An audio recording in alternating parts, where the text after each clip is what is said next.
Selamat pagi dan salam sejahtera. Saya Clara Kerin daripada TVPSS SK Melayu Pusat.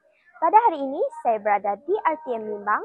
Untuk pengetahuan semua, kami berkampung di sini selama 2 hari, bermula pada 28 hingga 29 April untuk mengikuti bengkel kewartawanan, suntingan dan rakaman anjuran Unit Sumber Teknologi Pendidikan SMK Seri Pati Ambon dan RTM Limbang.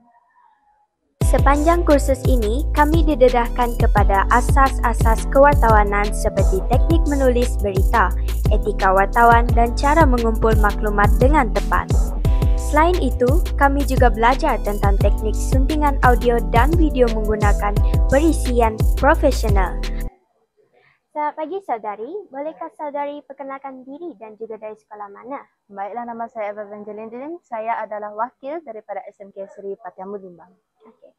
Saudari, izinkan saya untuk bertanya beberapa soalan dengan saudari. Okay, boleh. Bolehkah saudari kongsikan sedikit pengalaman saudari apabila mengikuti bengkel kewartawan ini selama 2 hari? Okey, baiklah. Selama 2 hari ini saya telah belajar banyak barang seperti dari segi penampilan seorang wartawan dan juga percakapan, komunikasi dan juga lain-lain lah. Dan saya juga harap agar pengalaman-pengalaman yang saya dapat perolehi daripada bengkel ini dapat tingkatkan diri saya sebagai seorang wartawan lah. Itu saja. Terima kasih saudari kerana sudi bertemu puan. Okay. Bersama saya Encik Muhammad Dalini Jupar, wartawan RTM Limbang untuk berkongsi pengalaman beliau sepanjang bertugas menjadi wartawan. Okey, saya memulakan kerjaya di RTM Limbang sekitar 2016 sebagai seorang penyampai radio. Pada ketika itu, saya sebagai penyampai radio sambilan di RTM.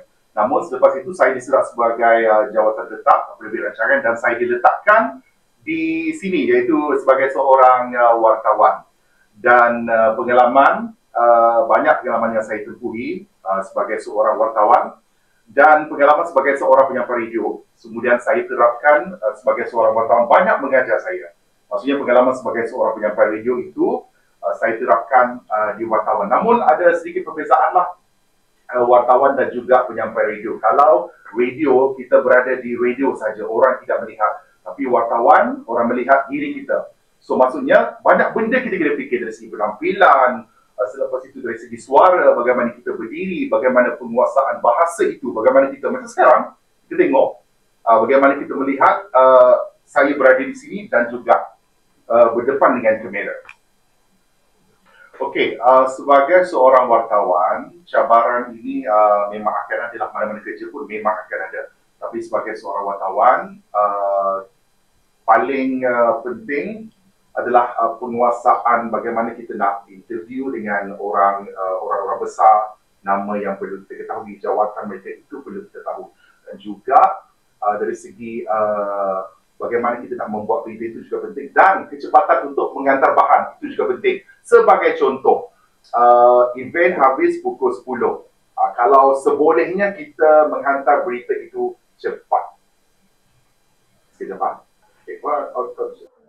Itu sahaja laporan daripada kami selama berkampung 2 hari di RTM Limbang. Saya Clara Kerin melaporkan untuk TVPSS SK Melayu Pusat. Sekian, terima kasih.